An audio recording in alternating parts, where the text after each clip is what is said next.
بسم اللہ الرحمن الرحیم۔ السلام علیکم۔ پاک وا اسٹوریز میں آپ سب کا خوش آمدید۔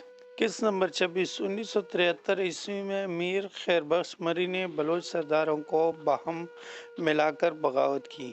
اکبر بگٹی سمیت بہت سے نامور سردار اس بغاوت میں شریک نہ ہوئے اور صلح کی کوشش کرتے رہے۔ افغانستان اور روس کے علاوہ برطانوی خفیہ اداروں نے اس بغاوت میں حصہ لیا اور بھارت کی مدد سے باغیوں کو اسلحہ سپلائی کیا۔ عراق اور مصر نے بھی باغیوں کی حمایت کی مگر بڑی کامیابی نہ ہوئی۔ کوہلو، دکھی، بارکان، خزدار اور دیگر مقامات پر باغیوں نے فوج کے خلاف چھاپہ مار کارروائیاں کی اور جانی نقصان پہنچایا۔ لیفٹیننٹ جنرل راجہ محمد اکبر خان اور میجر جنرل عبداللہ سعید کی کمان میں فوج نے سخت کارروائی کے ذریعے باغیوں کو کچل دیا۔ آپریشن شمالنگ کے بعد باغیوں کی کمر ٹوٹ گئی اور وہ کسی بڑی کارروائی کے قابل نہ رہے۔ اس بغاوت میں کمیونسٹ اور سوشلسٹ نظریات کے حامل پنجابی اور پختون طلباء نے پہلی بار حصہ لیا۔ مشہور صحافی اور دانشور نجم سٹی اور تاریخ دان احمد رشید دوران آپریشن گرفتار ہوئے مگر جنرل ضیاء الحق نے ان کی معافی قبول کرتے ہوئے ان کی جان بخش دی۔ نجم سٹی گروپ نے لندن میں رہتے ہوئے پاکستان مخالف تحریک چلائی اور اپنے اخبار کے ذریعے بلوچستان کے باغی سرداروں جنرل شیر عمری، علی گل ٹنگیانی اور دیگر کے کارناموں کو دنیا کے سامنے پیش کیا۔ وزیر اعظم ذوالفقار علی بھٹو مرحوم نے اس بغاوت کی پشت پناہی پر خان عبدالولی خان اور دیگر کو حیدرآباد قلعے میں بند کر دیا۔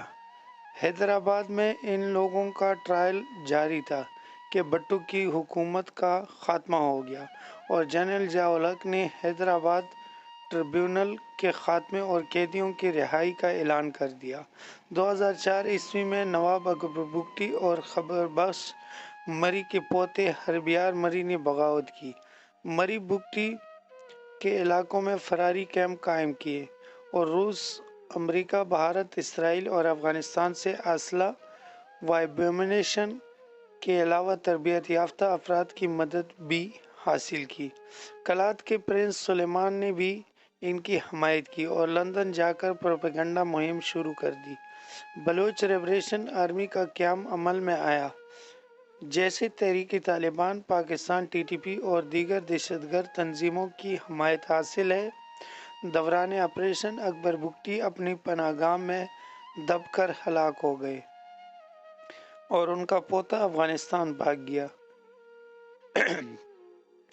شمالی اور جنوبی وزیرستان میں جنرل رحیل شریف اور جنرل باجوہ نے کامیاب آپریشن کیے اور دہشت گردوں کا صفایا کر دیا۔ پاکستان مخالف علماء، دانشوروں، سیاستدانوں اور صحافیوں کے علاوہ بھارت اور افغانستان کی خفیہ ایجنسیوں نے مل کر پختون تحفظ موومنٹ کے نام سے پاکستان مخالف تنظیم کی بنیاد رکھی جسے سوشل میڈیا اور ویسٹرن میڈیا کے علاوہ بھارتی اور افغان میڈیا نے پوری قوت سے اجاگر کیا۔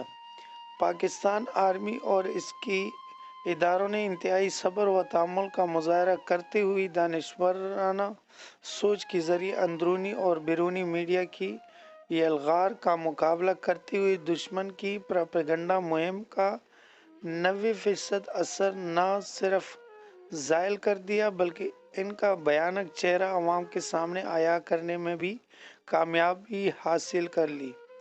باجوہ اس کی یہ مہم جاری ہے اور آنے والے دور میں کسی بڑے حادثے کا باعث بن سکتی ہے۔ دوستوں، آپ کو آج کی کہانی کیسی لگی؟ امید ہے کہ ویڈیو اچھی لگی ہوگی۔ اگر ویڈیو پسند آئے تو ہمارے چینل کو سبسکرائب کر لیں۔ ملتے ہیں اگلی ویڈیو میں، تب تک کے لیے اللہ حافظ۔